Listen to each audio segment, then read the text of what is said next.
2026년 4월 6일 대반 열반경에 관해서 제가 이제 법문하겠습니다. 이게 디가 니까야에 있는 대반 열반경이 있고 또 우리 대승 쪽에서 운어 스님께서 번역하신 대반 열반경이 있어요. 그 분량도 엄청나게 많고 지금 이 이제 디가 니까야에 있는 대반 열반경 분량도 엄청나게 많아요. 왜냐하면 이 대반 열반경 안에는 한 곳에서 법문한 게 아니라 마지막 안거를 보내시기 전에, 그러니까 부처님께서 45번의 안거를 보내시거든요.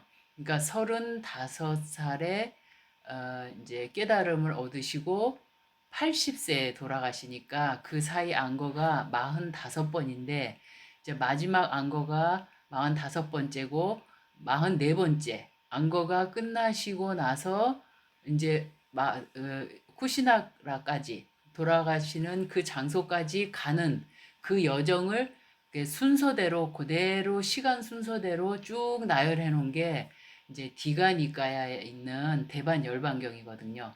그리고 이제 대승대방 열반경은 이렇게 길지가 않고 이제 그 전날쯤에 이렇게 말라들한테 친견하러 오라. 지금 돌아가실 거니까. 이제 그 전부터 되는 거라서 기간은 짧은데 분량은 엄청 많아요. 그건 지금 이거보다 더 많습니다. 근데 이제 그 제가 하는 거는 초기 불교 그 부처님과 부처님 직계 제자들의 말씀이 들어있는 니까야를 중심으로 법문을 하고 있기 때문에 이제 디가 니까야에 있는 대반 열반경을 제가 하기로 이제 했습니다.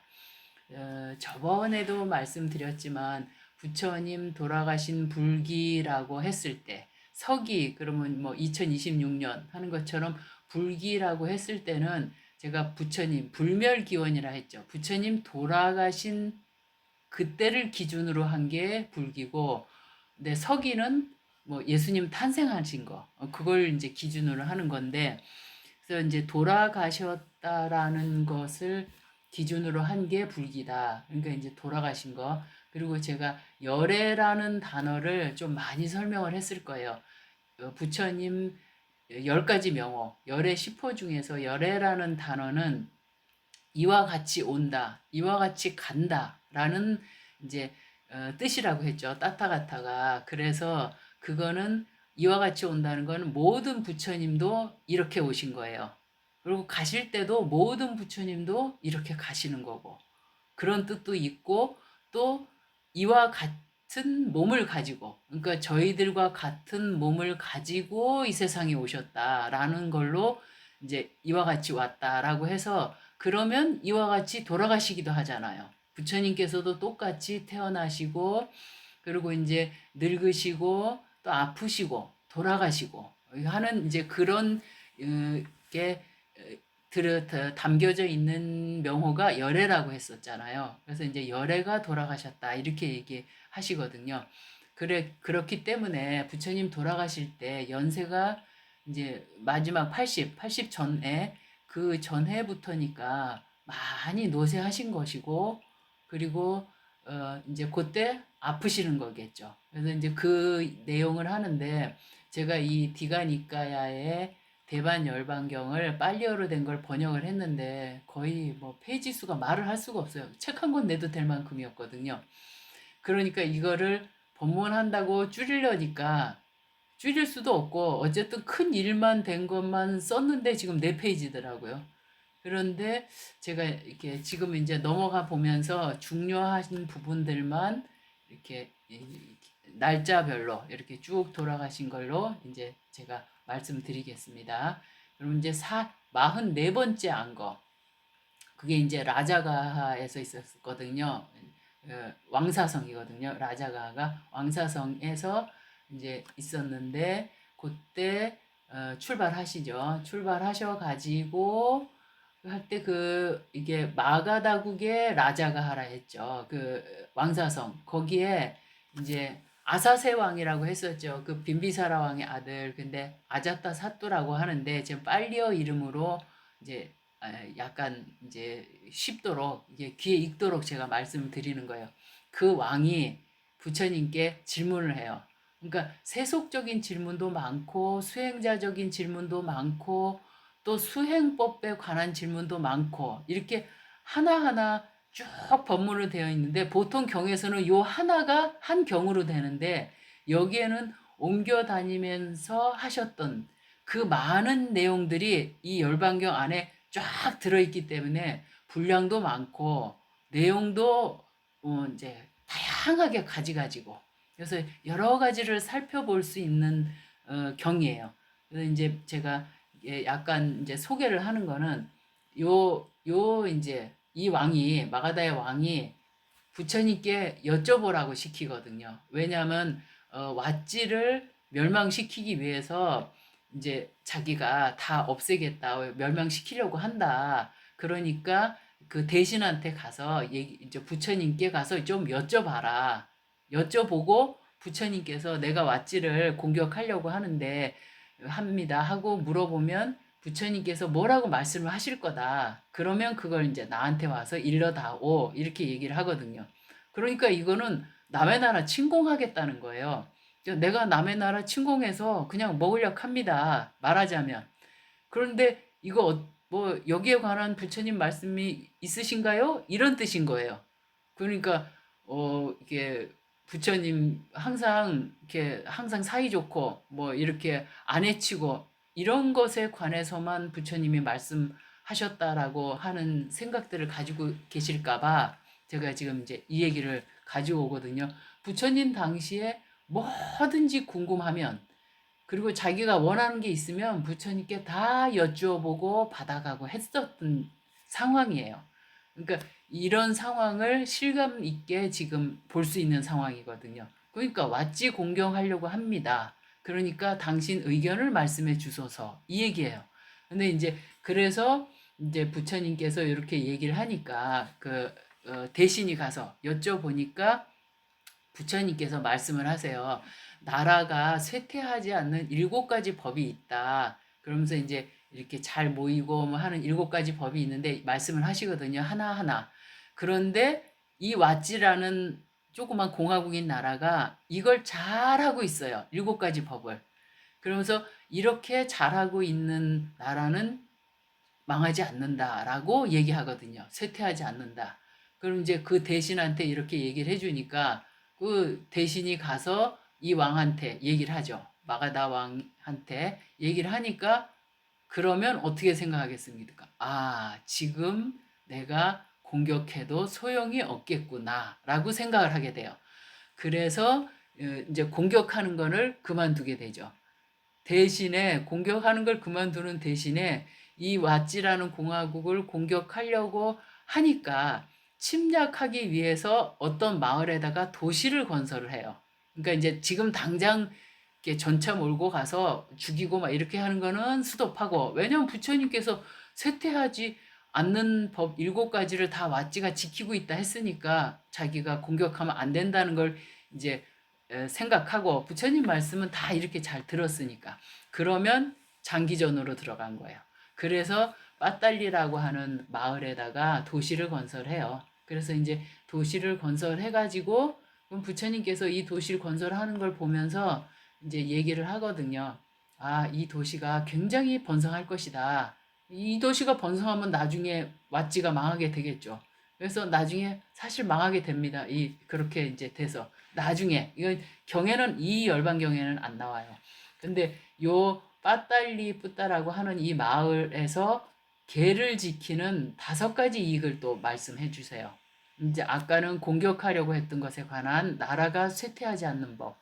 그러면서 나라가 쇠퇴하지 않는 법뿐만이 아니라 비구, 그러니까 저희 수행자들이 쇠퇴하지 않는 법도 쭉 말씀을 해 주시거든요.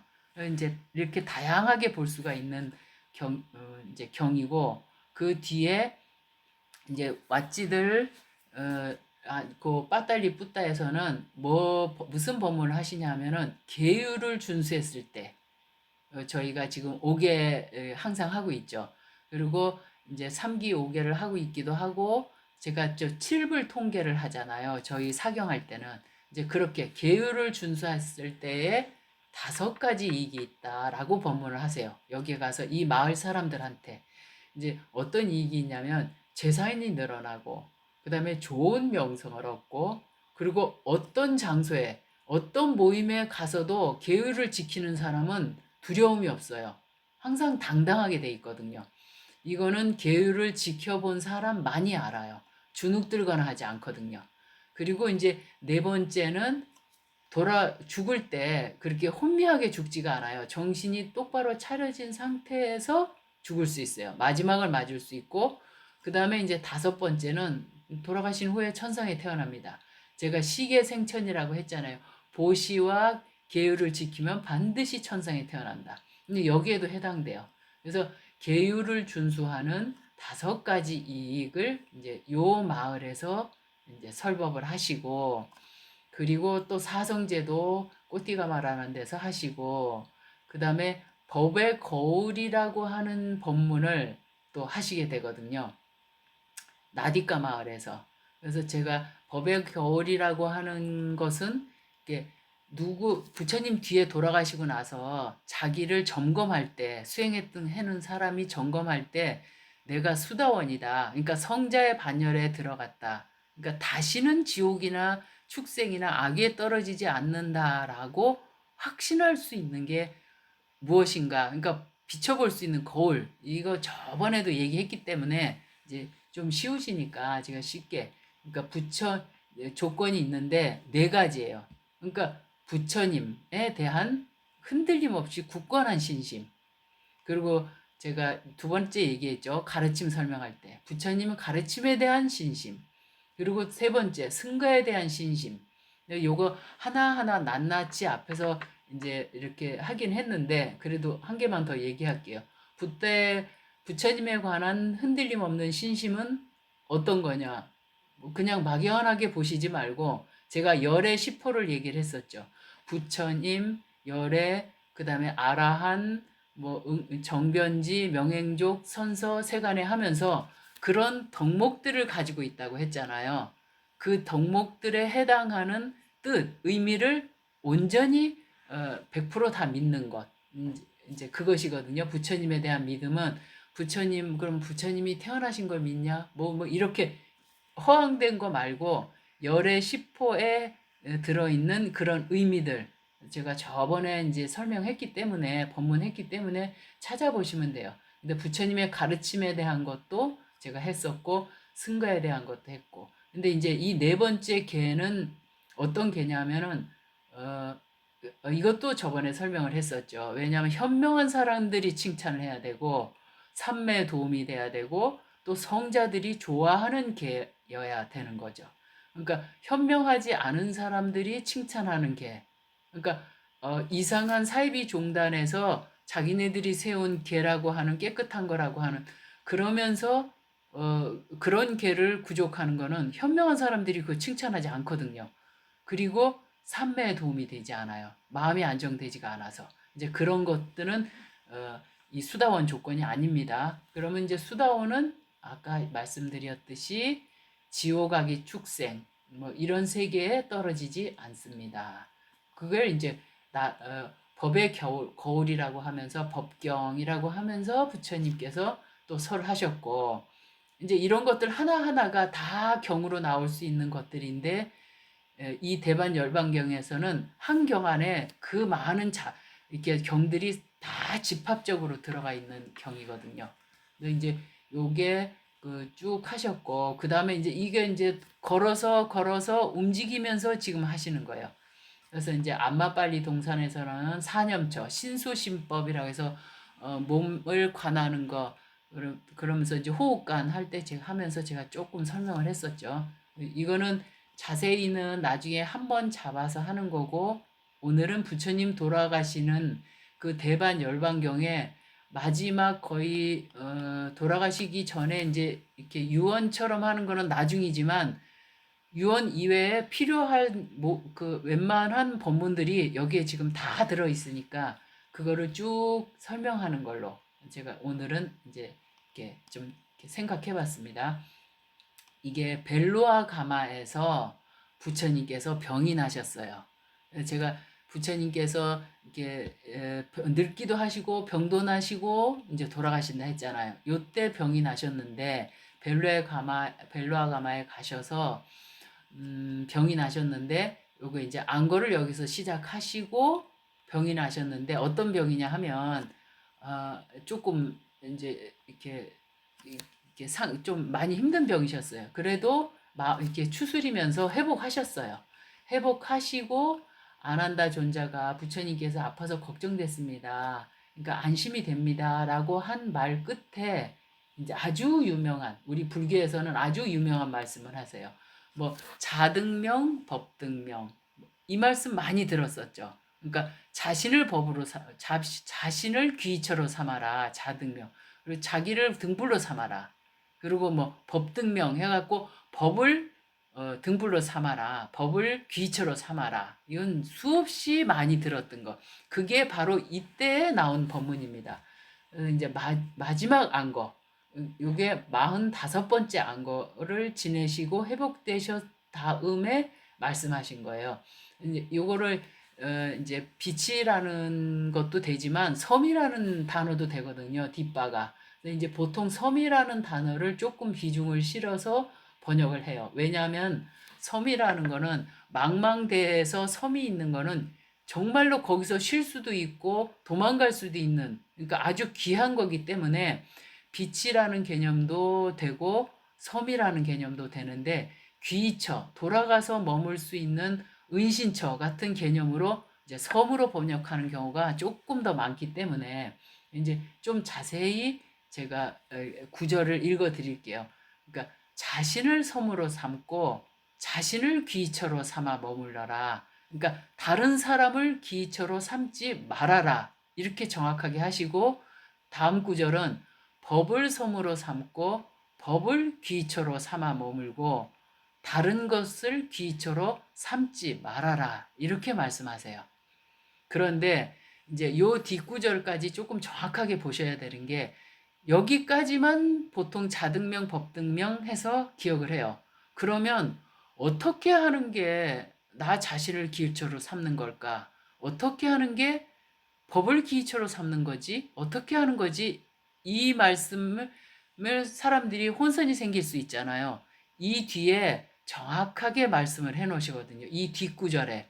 그러면 어떻게 하는 것이 그렇게 하는 것이냐 하면서 사념초관을 말씀하세요.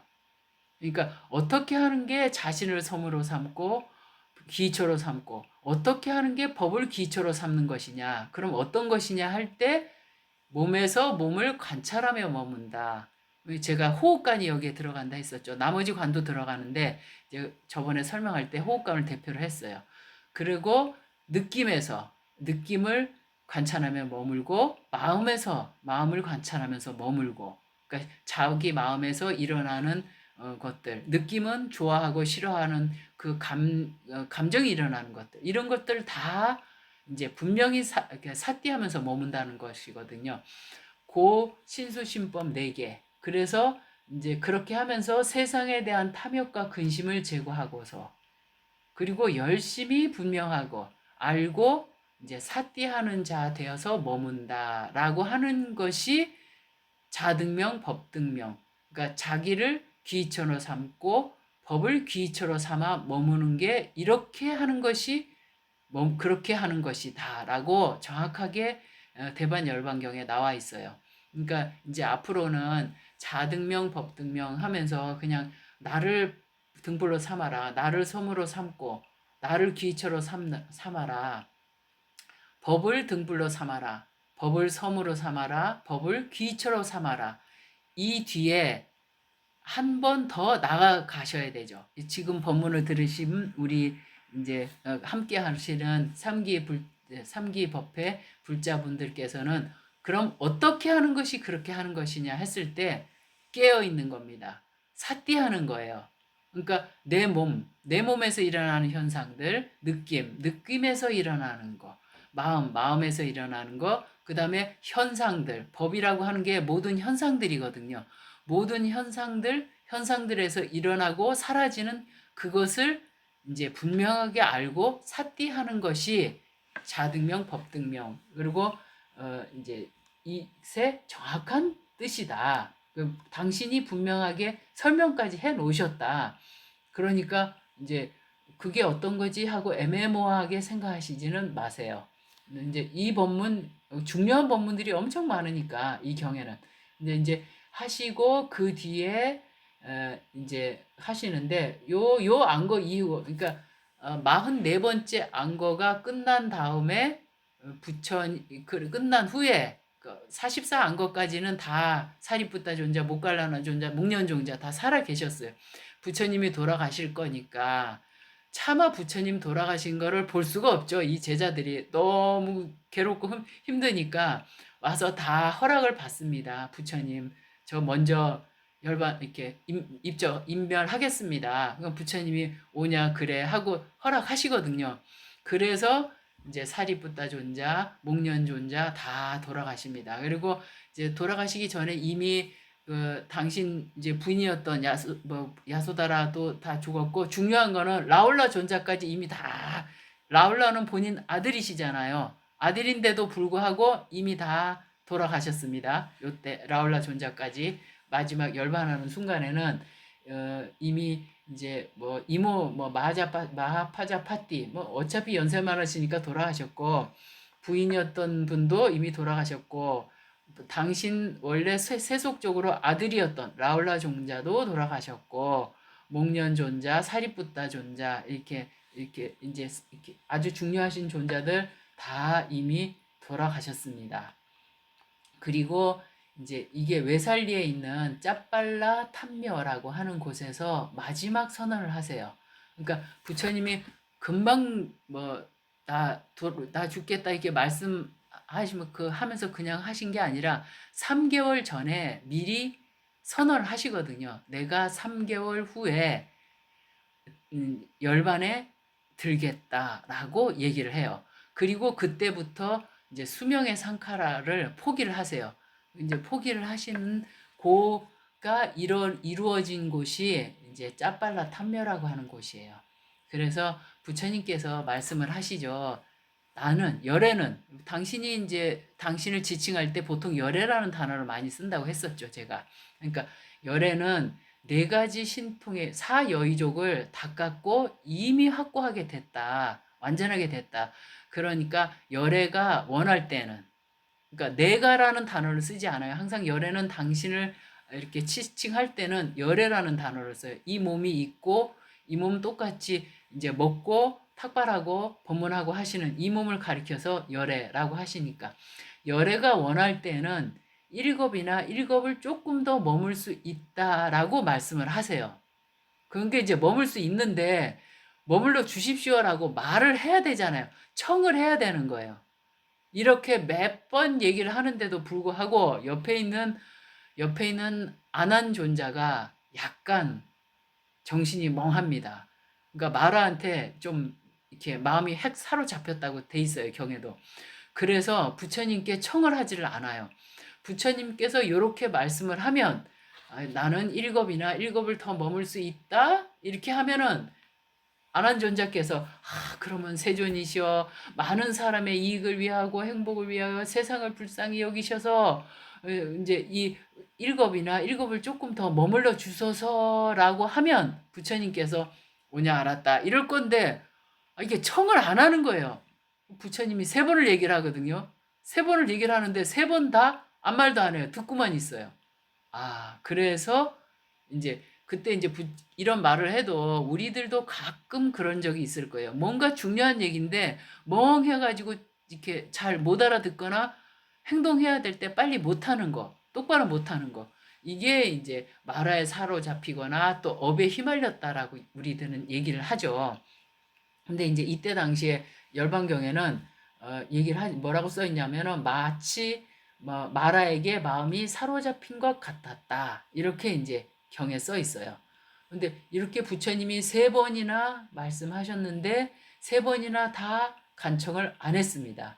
근데 이제 그 전에도 안 한 게 아니에요. 어디에서도 하시고 어디에서도 하시고 하셨는데 몇 번을 하셨는데도 불구하고 어느 이렇게 한번 요 짜빨라 땀묘에서만 이렇게 3번 얘기하신 게 아니고 여러 곳에서 얘기를 했는데 그때마다 안한존자가 멍해가지고 아무 말도 안 했어요.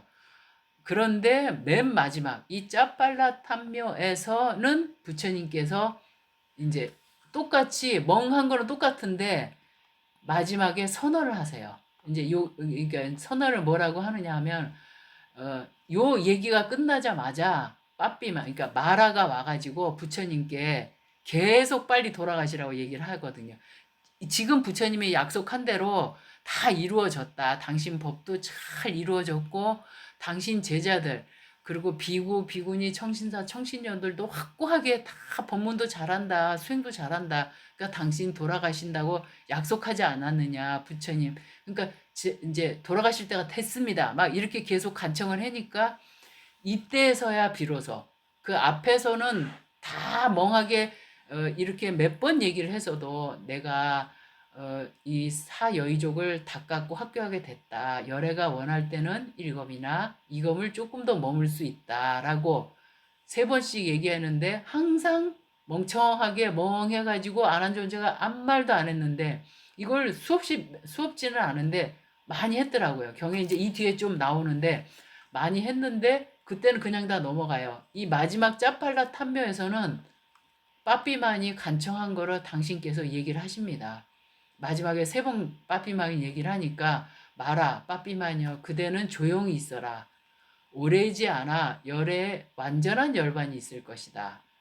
지금부터 3개월이 지난 뒤에 열에는 완전한 열반에 들 것이다. 라고 하면서 수명의 상카라를 포기를 하시거든요. 내려놓으시고 부처님께서 이 말씀을 하시고 선언을 하시고 수명의 상카라를 딱 내려놓으시자마자 대지진이 일어나요. 막 땅이 흔들리고 이제 땅이 흔들릴 때는 부처님께서 뭐 태어나실 때 뭐 이런 거 있죠. 뭐 어머니 뱃속에 들어오실 때 아니면 이제 처음 법문을 설하실 때 이렇게 깨달음을 하실 때 이렇게 다 지진이 일어났는데 요때도 지진이 일어나요.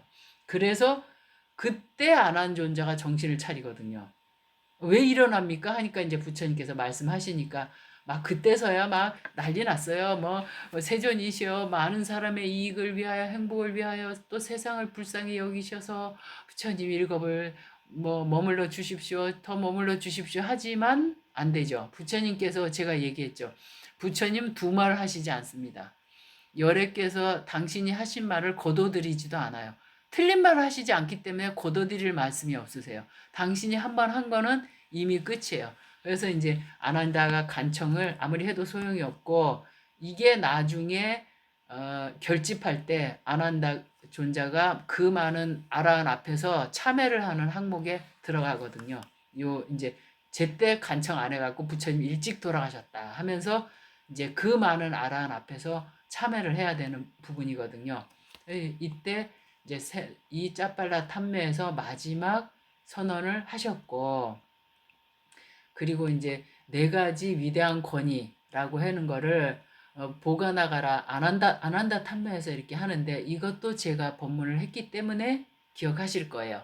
그래서 제가 이제 상기시키는 뜻으로 또 한번 가볍게 얘기를 하는데 나는 뭐 이러이러한 말씀, 이러이러한 법 이런 거를 이제 받아 지녔습니다. 이게 법이고 이게 율입니다. 라고 했을 때 아닐 수도 있고 맞을 수도 있잖아요. 좀 약간 헷갈리거나 의심이 나거나 할 때에 어떻게 하라 그랬죠? 부처님께서 이게 이제 권이라고 하는 부분이었다 했죠. 경과 대조해보고 율과 대조해보라. 그래서 이제 경에 맞고 율에 맞으면 맞닥하고 아니면 이래서 당신이 잘못 받아들인 겁니다. 라고 얘기를 하라고 했죠. 이게 이제 4가지 위대한 권이라고 해요. 그러니까 돌아가시기 전에 이 대반 열반경에 저희들이 혼선이 있거나 의심이 나는 것들을 여기에 비춰볼 수 있는 수많은 법문들을 해놓으셨어요. 이게 승가 내에서 이것이 옳리 저것이 옳으니 이것이 법이니 이것이 율이니 서로 이제 논쟁이 있을 때는 이거를 비추어 보고 이제 그 논쟁을 끝내라라고 하는 거였는데 그러려면 경과 율을 좀 알아야 되겠죠. 왜냐하면 다 외우지는 못해도 경과 유를 대조해 볼 만큼 찾아볼 수 있는 능력은 있어야 돼요. 그러니까 어느 정도 경도 보고 율도 봤어야 찾아볼 수 있어요. 모르는 사람이 경에 딥다 들어간다고 해서 그 부분을 찾을 수 있는 건 아니거든요.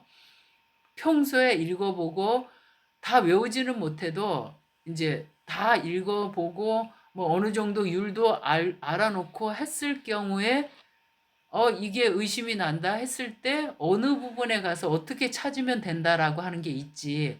평소에 한 번도 안 본 사람이 이렇게 뒤져서 찾아볼 수 있는 건 아니에요. 그래서 그만큼쯤까지는 저희들이 경과율을 좀 봐야 되죠. 부처님 제자들 같은 경우에는. 지금은 이거는 부처님 승간의 가르침에 관한 이제 서로의 이견이 있을 때 조율하는 방법이에요. 그럼 이제 요게 그 다음에 이제 빠와로 움직이시는데 빠와라는 곳에서 부처님께서 마지막 공양을 받으세요. 이게 항상 얘기하는 거죠. 대장장이의 아들 쭌다의 공양. 여기에서 이제 병 걸리시는 거거든요. 그래서 돌아가시는 건데 여기에서 이제 이 쭌다가 굉장히 이렇게 신심이 있으셔서 부처님을 초청을 해서 막 음식을 열심히 만들어요. 그래서 부처님께 딱 공양을 올렸는데 그 이제 부처님 제자들하고 쭉 가셔가지고 부처님께서 그 공양을 딱 보시고 이제 부드러운 돼지고기로 만든 음식 이것은 나한테 공양하고 그리고 다른 음식은 이 승가에 공양해라라고 얘기를 하세요. 그러니까 이제 그리고 나서 당신이 다 드시고 그리고 이 이 음식 당신이 이제 드셨던 거 부드러운 돼지고기로 만든 음식이 남았으면 그걸 네 손으로 직접 깊은 구덩이에 파 묻어라 라고 얘기를 해요. 그리고 이제 이 음식은 음식은 당신 이외에 누구도 이거를 감당하지 못한다라는 얘기가 나오거든요. 그런데 이제 이거를 마지막으로 공양을 드시고 나서 설사병 나시죠. 배탈 나시는 거예요. 피가 나오는 혹독한 설사병이라고 되어 있습니다. 걸려서 이제 죽음에 이르는 극심한 고통들이 발생했고, 그리고 이제 여기에서 빠와에서부터 쿠시나라까지 가시는데 계속 설사를 하시면서 가는 거예요. 그러니까 이제 고통도 극심하시고, 그러니까 빼짝 마르시고, 이때도 제가 얘기하셨죠. 신통 안 쓰셨다고. 그냥 걸어서 가셨습니다. 걸어서 가시면서 어떤 일이 일어나겠습니까? 중간중간에 누구 만나면 중간중간에 법문하셔가지고 그 사람 이렇게 다 교화하시고 그래서 또 마지막으로 어떤 존자가 황금색 비단 가사를 이렇게 이제 공양 올리고 뭐 그 이제 그런 얘기 쭉 나와요. 그래서 25번을 쉬셨다고 나옵니다. 뭐 이제 빠와에서 꾸시나까래 이제 얼마 안 되는 거리인데 이제 아프시니까 많이 쉬셨어요. 그래서 이제 쉬시고 마지막 이제 돌아가신 게 이렇게 이제 참 이 얘기를 또 해드려야 되겠네요. 왜냐하면 아들 이게 쭌다가 공양 올리고 설사병 나서 돌아가셨잖아요. 고통 심하고 그러면 나중에 이 쭌다한테 얼마나 많은 사람들이 원망을 하겠습니까? 네가 공양을 올려가지고 부처님께서 설사병이 나셔서 그렇게 고통 일을 하시고 돌아가셨다 하면서 이 사람 살아남겠습니까? 그 신도들한테 아니겠죠. 그러니까 부처님께서 이제 미리 말씀을 해놓으세요. 그러니까 굉장히 큰 공덕이 두 가지가 있다. 음식 공양한 게 어떤 거냐 하면은 그 음식을 먹고 깨달음을 얻은 거. 그러니까 수자타의 유미죽, 그러니까 우유죽 그 음식을 드시고 당신이 기력을 채우시고 정진하셔서 깨달음을 얻으셨죠. 그러니까 그게 대단한 음식 공양이고, 그리고 또 마지막 열반하는 음식을 공양한 거, 이 쭌다가 공양한 거, 그리고 대반 열반경에 드시는 거, 완전한 열반경에 드는 게 임면하시는데 그 공양이 공덕이 같다라고 미리 얘기를 해주세요. 그러니까 나중에 이 쭌다가 부처님 이 말씀 안 하셨으면 신도들한테 그냥 이제 뭐 살생을 안 하시니까 엄청난 원망을 들어서 이 세상 살 수가 없었을 거예요.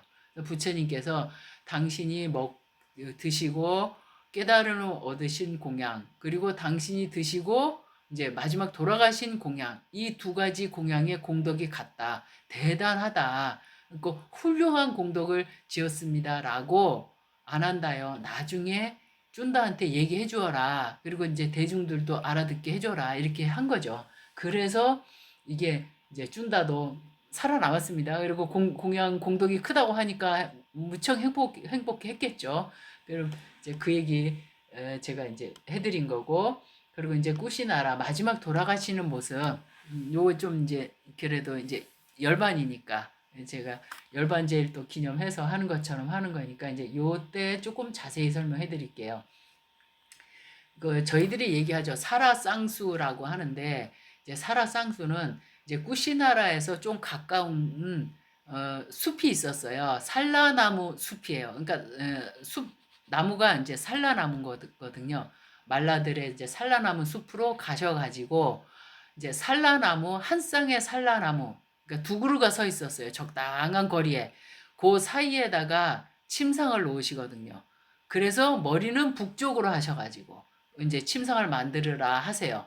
그리고 당신이 만들어지면 누우시는데, 그래서 저희들이 얘기할 때 사라쌍수라고 해요. 그러니까 사라는 나무 이름이거든요. 살라나무인데 이게 약간 이게 빨리어가 살라고 살라가 사라라고 이제 그 뭐 발음이 되기도 하니까 사라. 쌍수는 쌍으로 된 두 그루 나무, 이것은 이제 사라쌍수라고 하는 거예요. 근데 한 쌍의 살라나무, 근데 이제 적당한 거리에 깨끗한 살라나무, 그 사이에다가 이제 침상을 만들어서 북쪽으로 머리를 향하도록 이제 만들으셔서 당신이 이제 눕게 되시거든요. 연애 누우시게 돼요. 그리고 이제 이때 저희들이 성지순례 하잖아요. 4대 성지. 이제 8대 성지라는 건 여기는 없어요. 4대 성지를 순례했을 때 굉장히 큰 공덕이 있다라고 여기에서 말씀을 해주시거든요. 그러니까 당신이 태어난 곳, 또 성도하신 곳, 이제 그리고 법문을 처음 설하신 곳, 지금 또 돌아가시는 이곳, 꾸시나라 네 군데를 순례를 하면은 이제 엄청난 공덕이 있다라고 얘기를 해주세요. 이제 여기에 근거해서 이제 불자들은 4대 성지를 순례를 하겠죠. 공덕을. 그리고 뭐 순례하는 도중에 돌아가시거나 하면은 이제 아주 좋은 곳에 태어난다라고까지 얘기를 해주세요. 여기에서는. 그리고 이제 마지막에 돌아가실 때 중요한 것들을 이제 세세하게 여쭤봐야 되겠죠. 이제 재밌는 질문 나옵니다. 아난다 존자가 질문을 해요. 그 수행하는 비구 스님들한테 제일 머리 아픈 게 뭐겠어요? 예쁜 여인들일 거 아니에요. 이제 예쁜 여인들을 어떻게 대처해야 하는지 여쭤보거든요, 부처님께. 그러니까 이제 돌아가시기 전에 중요한 것들, 사사롭지만 조금 의심되는 것들 다 이 경에 다 들어있다 했죠. 뭐라고 여쭤보냐면, 이제 세존이시여, 저희들은 여인을 어떻게 대처해야 합니까? 부처님께서 안 한다요. 보지 않아야 된다. 또 여쭤보죠. 그러면 보고 있을 때는 어떻게 대처해야 됩니까? 그러면 뭐라 하시냐면, 그럴 땐 말아야 한다. 말 안 해야 된다. 또 물어보죠, 이제. 안 한다가, 말할 때도 있잖아요. 그러니까, 그러면 말하고 있을 때는, 보면서 이제 말하고 있을 때는 어떻게 대처해야 합니까? 그때에 부처님이 얘기하시죠. 안 한다요.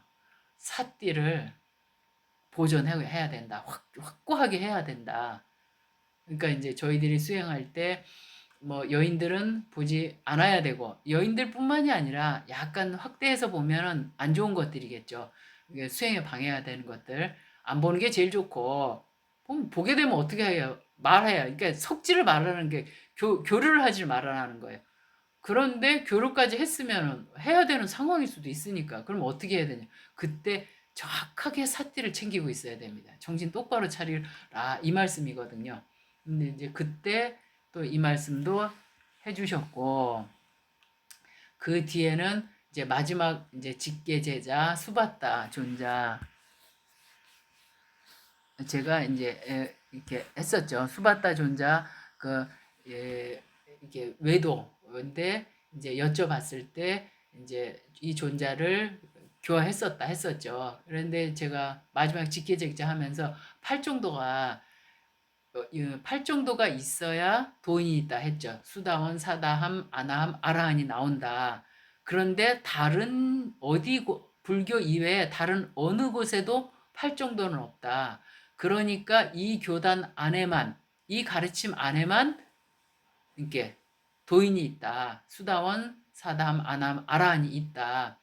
그리고 이제 여기에서만 그렇다라고 하면서 제가 팔 정도가 얼마나 중요한지 얘기했었죠. 그러니까 여기가 사성제도 했었고 팔 정도도 하고 그다음에 사념초도 얘기하고 또 개정의 사막 얘기는 수시로 계속 나오거든요. 이제 그렇게 얘기하고 마지막 유훈 이제 이게 마지막 직계제자까지 했죠. 이제 마지막 유훈 부분입니다. 그럼 이제 부처님께서 누우셔서 딱 말씀해요. 이게 지금 돌아가시니까 어떻게 생각하겠습니까? 그러니까 이제 혹시 그대들에게 스승의 가르침은 끝났다. 우리들에게 스승은 계시지 않는다. 이런 생각이 들 수 있을 것이다. 그런데 그렇게 생각해서는 안 된다. 내가 가고 난 후에는 내가 그대들에게 가르치고 천명한 법과 유리, 그러니까 이 이제 담마 법이죠. 경에 설해져 있는 법과 율이 그대들의 스승이 될 것이다.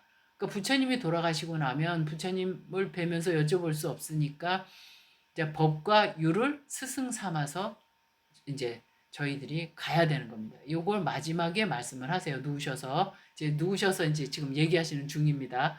그리고 나서 뭐라고 얘기를 하냐면 그 뒤에 다음에는 호칭을 정리를 해줘요. 그 당시에는 서로 부처님만 높으시고 나머지는 서로 다 높고 낮고 없고 그냥 도반이라는 말로 대화를 했었어요. 아우소 하면서. 그런데 내가 가고 난 후에는 그대들은 그렇게 대화하면 안 된다. 왜냐하면 구찬하고 신참이 있어야 돼요. 그러니까 어른하고 금방 들어간 스님이 위계 질서를 해줘야 종단이 살아남잖아요. 교단이. 그래서 호칭을 딱 정리를 해줍니다. 그러니까 윗사람들한테는 존자, 장로라고 써라. 호칭을. 그리고 아랫사람 이름을 부를 때는 이름이나 성이나 도반이라는 말로 불러라. 그래서 이제 위계 질서를 잡아주세요. 두 번째. 승단이 이제 이렇게 한테. 그리고 세 번째는 내가 가고 난 후에는 이제 승가가 원하면 아주 사소한 계율들이 있었잖아요. 그건 폐지해도 좋다라고 괜찮다. 폐지해도 괜찮다. 이거는 폐지 안 해도 괜찮다잖아요. 그래서 이게 결집할 때 이제 결집에 주관하는 분이 누구라 했죠? 제가 가섭존자. 이 가섭존자가 엄청나게 꼬장꼬장하신 분이잖아요. 왜냐하면은 두타제일이니까 두타핵이라고 하는 거는 엄청나게 건박하게 모든 행을 이렇게 절제를 하면서 사시는 분이니까 엄청나게 꼬장꼬장하신 분이에요. 부처님의 말씀하신 사소한 것도 절대로 우리는 버릴 수 없다. 그 정신 하에 요거 당신이 말씀하셨지만 요런 거는 없습니다. 다 그대로 남아 있습니다. 이제 당신 그 다음에 말씀하신 게 찬나 비쿠. 그냥 비쿠 한 사람 얘기해 주신 거예요. 이게 찬나가 누구냐면 부처님 출가하실 때 마부인데 백말 타고 하얀 말을 타고 담 넘어서 출가하셨다 했잖아요. 마부가 엄청나게 콧대가 센 거예요. 내가 부처님이 출가하실 때 말을 몰고 출가하셨다 이거예요. 그래서 막 누구 말도 안 들어요. 얼마나 코가 높고 막 아만이 높은지. 그래서 막 그런데 부처님께서 이 찬나 비구한테 최고의 처벌을 줘라. 브라마 단다라고 하는데 최고에서 처벌을 저희가 이제 빨려를 이제 이렇게 번역을 한 거예요. 이게 어떤 거냐면 그냥 아무도 말하지 말는 거야. 뭘 하고 물어봐도 대답도 하지 말고 그냥 치질 마는 거야. 묵빈대처하라는 거예요. 이게 최고의 처벌이었어요. 그러니까 승가 내에서는 어떤 처벌 중에서도 가장 최고 심각한 처벌이 대꾸 안 하는 겁니다. 뭐 물어봐도 아무 대꾸도 안 해요. 뭐 그냥 공기처럼 얘기를 해요. 근데 이제 이걸 당하고 나서 나중에 이제 마음을 돌이켜서 여쭤보고 수행해서 이분도 이제 이게 성자가 됩니다. 그래서 이제 이렇게 하라라고 했고 그리고 나서 다 물어보라 해요. 궁금한 거 있으면. 그러니까 내가 얘기한 것들 중에서 법이나 기율이나 뭐 이제 이런 것들 중에서 가르침, 이런 가르침에 대해서 궁금한 게 있으면 누구라도 물어보라. 근데 이제 다 아무 말도 안 해요. 왜냐? 의심이 없거든요. 근데 요 현장에 있었던 분들은 전부 다 뛰어나신 분이에요. 갈까 말까 하시는 분은 없고, 여기에 같이 함께 했던 비구나 그런 비구니들은 최소한 이미 확고한 거의 수다원 이상이신 분들이거든요. 그러니까 아무런 의심이 없어요. 법에 관해서도 의심이 없고 율에 관해서도 의심이 없어요. 아무도 말을 안 하니까 이제 뭐 안한 존재가 얘기해줘. 아무도 의심이 없습니다. 정말로 훌륭한 지금 이제 이 승가 대중입니다라고 얘기하고 이제 끝내거든요. 그러니까 질문이 없으시니까 당신이 고개를 이제 마지막에 끄덕끄덕 하시고 이제 이게 최종적인 말인 거예요. 뭐라고 얘기하느냐 하면 이제 빨리오르는 와야담마 상카라 아빠마데나 삼바데타라고 하는데 형성된 것들은 소멸하기 마련이다. 그러니까 우리 몸이건 생각이건 이렇게 느낌이건 마음이건 다 만들어진 것들인 거잖아요. 이렇게 조건으로 이루어진 것들이에요. 화가 나는 감정, 편안한 감정, 좋은 것들, 뭘 보면 일어나는 것들이잖아요. 무슨 소리를 들으면 이렇게 서로 만나서 이루어진 것을 형성된 것들이라 하는 거거든요. 마음도 무슨 대상이 있어서 일어나는 것들이에요. 그러니까 형성된 것들이라고 할 때는 몸만 생각하시면 안 되고 감정들, 저기가 얘기했던 느낌, 그리고 마음, 그리고 뭐 대상에 일어나는 모든 현상들, 이런 것들이에요. 그래서 이제 그런 것들은 다 사라지기 마련이죠. 좋은 감정도 사라지고, 나쁜 감정도 사라지고, 좋지도 나쁘지도 않은 감정도 사라지고, 그 다음에 마음도 그렇잖아요. 이런 마음, 저런 마음 다 생겼다 사라지잖아요. 그런 것들이에요. 생겨난 것들은 다 소멸하기 마련이다. 그러니까, 방일하지 말고 이제 목표를 완성하라 이런 말인데 방일하지 말고 아빠마대가 방일하지 말고라는 뜻도 되고 깨어 있으라는 뜻도 되고 그러니까 흐리멍텅하지 말아라는 뜻도 되고 성성해라는 뜻도 되거든요. 이제 빨리어로는 저희들이 와닿는 뜻이 명확한데 한국말로 옮기자니까 조금 한 단어로 옮기기는 조금 민망해요. 그러지만 일단 방일하지 말고가 가장 넓은 뜻이니까 저희들이 이렇게 보통 해석을 해요. 번역을 하는데 이제 방일하지 말라, 게으르지 말라. 여기에는 성성하게 깨어 있어라. 이런 말이 명확하게 같이 함께 한다는 뜻인 걸 알아주시면 좋고 그 뒤에가 이제 삼바데타가 도달해라, 완성해라는 뜻인데 이제 저희들이 자기가 출가했을 때 목표 아니면 이제 다른 분들은 뭐 수행할 때 목표가 조금 있겠죠. 그런 것들을 다 완성해라. 이제 이런 말이에요. 그래서 조금 간단하게 줄이자면 이제 형성된 거, 생겨난 거는 다 소멸하기 마련이다. 이제 깨어르지 말고 완성해라. 너희들의 목표를. 이제 이렇게 조금 간단하게 말씀을 드리.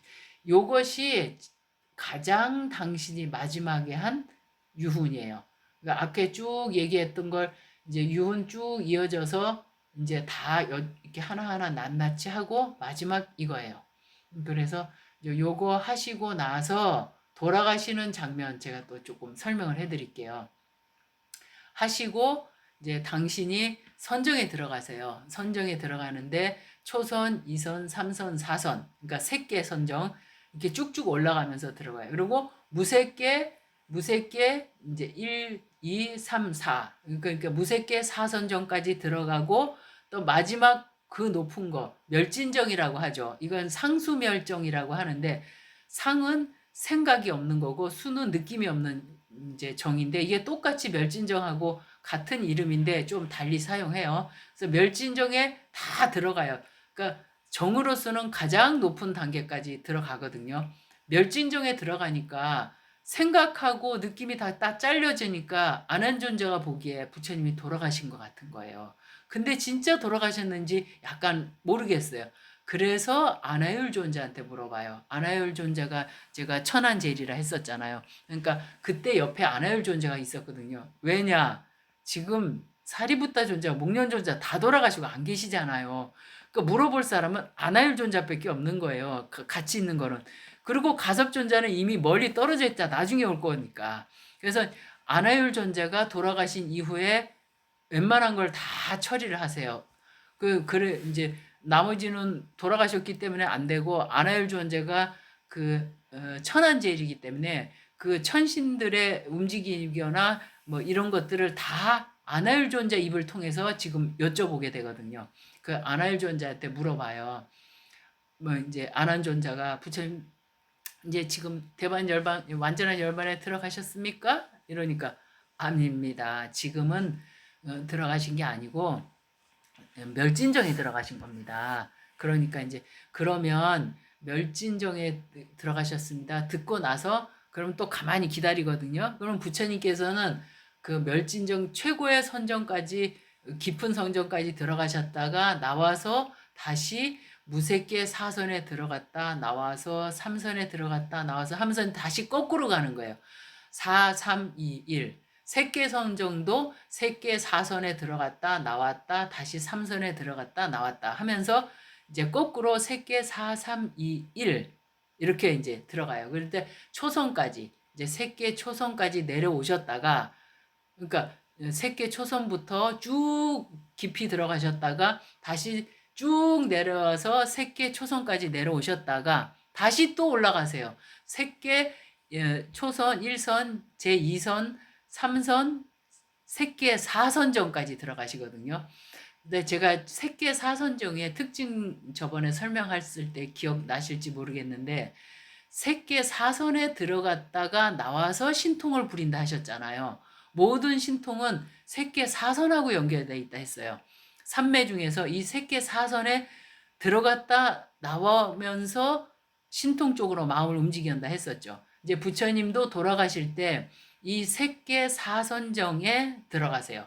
그리고 경에 분명하게 뭐라고 돼 있냐면 지금 제가 다른데 어디 조금 찾아보니까 네이버나 이런 데 찾아보니까 색계 사선정에서 돌아가셨다 이런 구절들이 많이 나와서 그래서 제가 이거를 정확하게 경에 근거해서 말씀드리려고 이 부분을 정확하게 말씀드리는 거예요. 열반경에 어떻게 돼 있느냐. 그 색계 사선정에서 출정하신 직후에 완전한 열반에 드셨다. 이렇게 돼 있어요. 그러니까 색계 사선정에서 신통을 쓰신다라고도 안 했잖아요. 왜냐하면 색계 사선에 들어가기 전에 색계 사선에 나와서 무슨 이게 뭐 전생을 보겠다 아니면 뭘 하겠다라고 하면서 마음을 먹고 선정에 들어간다 했거든요. 그러니까 선정에 들어갔다 나오면서 곧바로 타심통이라든가 뭐 아니면은 천안통이라든가 이쪽으로 마음을 움직여서 그쪽으로 신통을 쓰는 것처럼 돌아가실 때도 색계 제4선에서 출정하셔서 직후에 돌아가신 거예요. 경에 지금 분명히 나오거든요. 이렇게 분명하게 써져 있는데도 불구하고 네이버나 이런 데를 열심히 뒤져보니까 중요한 무슨 사전이라는 데에서도 뭐라고 나와 있느냐 하면 색계 사선 중에서 돌아가셨다. 이렇게 나와서 제가 이제 지금 이거는 경에 근거해서 제가 잘못 알려질까봐 제가 이 부분을 조금 자세히 설명을 하는 겁니다. 그런데 그때가 이제 경에 이제 4월 보름 이제 부처님 이 4월 보름이라고 하는 거는 우리나라에서는 지금 2월 15일이라고 하잖아요. 근데 저 남방 쪽에서는 미얀마 쪽이나 이런 데서 태국 쪽에서는 부처님 돌아가신 것도 4월 보름입니다. 뭐 이렇게 그냥 이게 거의 보름으로 끝나요. 뭐 나중에 뭐 출가하신 것도 뭐 보름이고 막 이렇게 끝나지 이게 무슨 2월 보름 이렇지 않아요. 그래서 이제 이렇게 보통 얘기하기는 이제 이렇게 얘기를 하는데 이제 음력으로 하기는 건데 우리나라에서는 이제 2월 보름이죠. 그래서 이제 부처님 세수로 80세, 범납으로서는 45세. 그렇게 이제 부처님께서 이렇게 돌아가신 겁니다. 제가 이제 여기 법문하면서는 마지막 44안거를 마치시고 라자가에서 이제 이렇게 오시면서 이게 약간 마지막 45안거 지내시는 모습, 그리고 거기에서 움직이셔서 이제 병이 나시고 그 마지막 공양 드시고 이제 혹독하게 고통 받으시면서 꾸시나라까지 가면서 이제 법문하셨던 그 수많은 내용들을 조금 약간 발췌를 한 거거든요. 발췌해서 쭉쭉쭉 설명을 드렸습니다. 그리고 제가 왜 이렇게 했느냐 하면, 그렇게 아플 때도 이렇게 힘들게 하셨을 때도 당신이 신통을 쓰지 않으시고 걸어가셨어요. 제가 몇 번 얘기한, 아까 이제 그 짧은 거리를 많이 쉬셨다고 하셨잖아요. 이제 피가 나오는 설사병 걸렸을 때 이렇게 많이 고생하시면서도 걸어가시면서 이제 계속 교활하시거든요. 인연이 있어서 만나신 분들, 그리고 또 여기에 또 중요한 부분이 있는데, 아파서 가는데 안한존자한테 저 강에 가서 물 좀 떠오라고 한 게 있어요. 이게 안한존자가 부처님 500대 수레가 지나갔습니다. 그러니까 물이 흐립니다. 여기 안 됩니다. 조금만 더 가십시오 하는, 그러니까 더러워서 차마 그 물을 부처님께 못 갖다 드려서, 안한존자 입장에서는. 그런데 부처님께서는 3번을 말씀하세요. 가서 떠와라. 당신이 이제 이렇게 목이 마르다 하면서 그제 3번까지는 말씀하시니까 안한존자가 거절을 못하고 그 강으로 가요. 가서 뜨려고 바로를 딱 내미니까 500대 수레가 지나갔기 때문에 흙탕물 뒤범벅이 된 그 강이 부처님 물을 뜨려고 딱 갖다 대는 순간 정말로 깨끗한 물로 바뀌는 거예요. 그래서 떠갖고 와서 부처님께 그 물을 올리면서 안한존자가 감탄한 구절이 나와요. 부처님 너무나 신기한 일입니다. 너무나 희유한 일입니다. 500대 수레가 방금 지나가서 그 물이 가라앉으려면 정말 오래 걸리죠. 근데 부처님께 공양 올리려고 바루를 딱 갖다 대는 순간 물이 이렇게 맑아졌습니다 하면서 부처님 드십시오 하면서 올리거든요. 그러니까 부처님께서 떠오라고 하면 가면 그냥 그렇게 되는 거예요. 부처님께서 더러운 물을 드실 수 있는 업이 아니신 분이라 했잖아요. 부처님께는 화살을 쏘면 화살이 꽃이 되어 살에 부딪혀서 떨어진다고 했죠. 부처님 깨달음 얻으실 때 부처님은 화살을 맞을 업이 없으신 거예요. 그렇기 때문에 마라가 화살을 쏘면 그게 부처님 몸에 딱 부딪히는 순간 꽃이 돼서 떨어져요. 꽃으로 공양을 올리는 거예요. 근데 중요한 거는 마라가 나쁜 마음으로 쏜 거는 지는 가져가. 하지만 부처님께는 오는 거는 다 공양이 되는 거예요. 그러니까 지금 아까 제가 얘기했던 마지막 공양 올린 그 대장장이 아들 쭌다도 어떤 고기, 이제 부드러운 돼지고기로 만든 걸 하면 다른 사람이 먹었으면 뭐 다 죽고 난리 났겠죠. 그렇지만 부처님께는 마지막 공양이 돼서 그렇게 이렇게 훌륭한 공양을 올린 것처럼 변하게 되거든요. 그런 것처럼 부처님의 대단한 위실력이나 이런 것들을 중간중간에 안한존자가 놓친 부분이라든가 이렇게 허술하게 봤던 부분들을 대반열가반경을 보면서 우리의 믿음이 어느 정도여야 되는가, 이런 부분들을 이제 스스로 좀 체크해 볼 수 있는 부분들이 많거든요. 이런 부분들을 보면 아마 사리푸타 존자라든가 목련종자한테 떠와라라고 했으면 아무 말 없이 그냥 바로 떴을 거예요. 뜨는 순간 깨끗해졌을 거고. 근데 이제 안한존자는 신심 만땅이고 부처님 뭐 엄청 좋아하시고 한다 할지라도 이 당시에는 지금 수다원도 아니거든요. 부처님 시자하느라고 공부는 조금 날라갔단 말이에요. 이제 아라한이 아니거든요. 그래서 아라한이 아니기 때문에 흔들림 없는 뭐 이런 믿음 쪽은 조금 모자라는 상황인 거예요. 그러니까 안한존자는 나중에 부처님 돌아가시고 수행을 해서 이제 아라한이 되시거든요. 그런데 아라한이 아니시기 때문에 이제 이만큼의 신심이 아니어서 이제 이런 부분들이 나와요. 근데 이제 저희들이 볼 때는, 경을 볼 때는 이런 부분들을 유심히 보면 되죠. 내 상식에, 내가 수다원도 아닌데 내 상식에 아, 부처님 말씀이 좀 의심이 된다. 그러면 틀렸다. 이건 잘못됐다.